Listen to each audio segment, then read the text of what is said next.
Hello बच्चों, कैसे हैं आप लोग। आइए सॉल्व करें हम लोग इस क्वेश्चन को बेटा।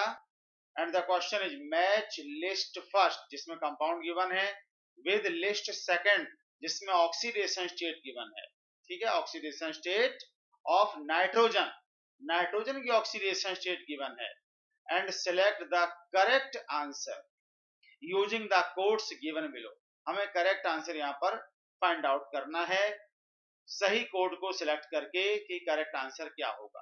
तो चलो बेटा, सबसे पहले हम लोग चेक करते हैं कि क्या इसमें से सही होगा। जैसे फर्स्ट वाला दिया हुआ है यहाँ पर बेटा KNO3 पोटेशियम नाइट्रेट है, तो KNO3 में नाइट्रोजन का ऑक्सीडेशन स्टेट क्या है, हमें ABCDE में से सिलेक्ट करना है। ठीक है, स्मॉल ABCDE।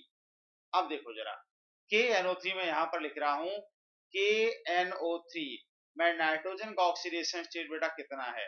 पोटेशियम ग्रुप 1 का एलिमेंट है, इसका +1 होता है, प्लस नाइट्रोजन का आपने x मान लिया, एक ऑक्सीजन का -2 तो 3 का हो गया 6, इक्वल टू सबका सम कितना होगा 0 बेटा। तो x माइनस ये 5 बचेगा यहाँ पर equal to 0। x equal to बेटा कितना आ जाएगा +5 आएगा। x का वैल्यू +5 आएगा तो देखो KNO3 में नाइट्रोजन का ऑक्सीडेशन स्टेट +5 कहां बेटा गिवन है, A मैच करेगा हमारा E के साथ। जो A मैच करेगा बेटा वो E के साथ मैच करेगा। ठीक है बेटा, A मैच करेगा हमारा E के साथ।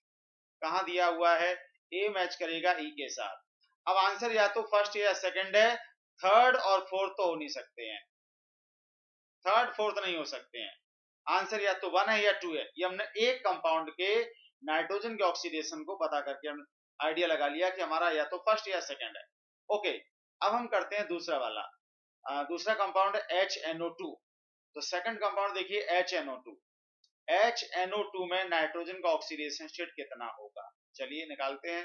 हाइड्रोजन का बेटा हुआ +1, ठीक है, प्लस नाइट्रोजन का x, ऑक्सीजन का -2 तो 2 का हो गया -4 इक्वल टू 0। ठीक है, तो कितना बचेगा बेटा x -3 इक्वल टू 0। x का वैल्यू कितना आएगा बेटा +3 आएगा। कहां दिया हुआ है +3, तो B हमारा मैच करेगा D के साथ, B मैच करेगा बेटा D के साथ, B मैच करेगा D के साथ, A के साथ E हो गया, B के साथ D हो गया। ये लो हमारा आंसर बेटा फर्स्ट है। आगे हमें कैलकुलेट करने की जरूरत नहीं है, हमारा आंसर फर्स्ट है। ठीक है ना, दो मैच हो गए, एक E के साथ और B D के साथ। चलो अब देखो हम लोग थर्ड की बात करते हैं, थर्ड को ले लेते हैं यहाँ पर।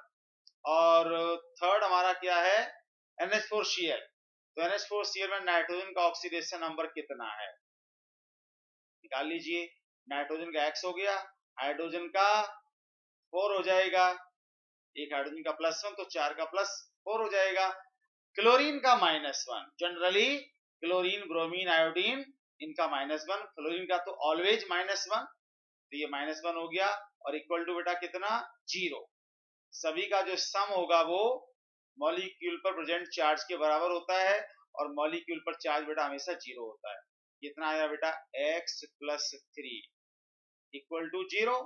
तो x इक्वल टू बेटा कितना आ गया -3 आ गया, समझ रहे ना। अब देखो C मैच करेगा -3 यानी कि B के साथ, तो C मैच कर गया हमारा B के साथ। ये देखिए C मैच कर गया B के साथ। अब लास्ट वाला बचा D, तो D ऑटोमेटिकली किससे मैच करेगा बेटा, D मैच करेगा A के साथ। चलो फिर भी निकाल लेते हैं। NaN3 है, सोडियम एजाइड बेटा यहाँ पर गिवन है NaN3, तो NaN3 में भी निकाल लेते हैं कि कितना ऑक्सीडेशन स्टेट होगा नाइट्रोजन का। NaN3 ये रहा सोडियम एजाइड। ठीक है बेटा, सोडियम का तो +1 होगा, ग्रुप 1 के हर एलिमेंट का ऑक्सीडेशन स्टेट कंबाइंड स्टेट में 1 होता है, +1। प्लस नाइट्रोजन का आपने ले लिया 3x, एक का x तो 3 का 3x और इनका सम कितना होगा 0 के बराबर। तो बेटा कितना आया 3x इक्वल टू आया हमारा -1, x इक्वल टू कितना आ गया बेटा -1/3 आ गया, समझ रहे -1/3। तो देखिए D में मैच कर रहा, D मैच करेगा हमारा A के साथ जिसमें -1/3 दिया हुआ है, तो D मैच करेगा बेटा हमारा किसके साथ ए के साथ मैच करेगा। So final answer of this question is option number 1। Okay बेटा, hope you understand this explanation. So thank you very much.